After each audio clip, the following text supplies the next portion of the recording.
Okay, let me say this very clearly. AI isn't what puts your plant at risk.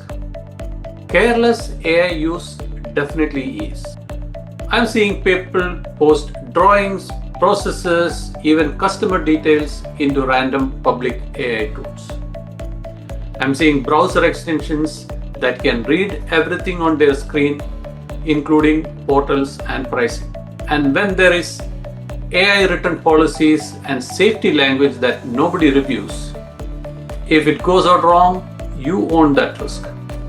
AI should help you move faster, not create IP, safety, or compliance nightmares. If you don't have basic AI guidelines for your plant or your employees yet, now is the time. If you want a starter AI safety template for manufacturing, message me and I will share. Thank you for watching.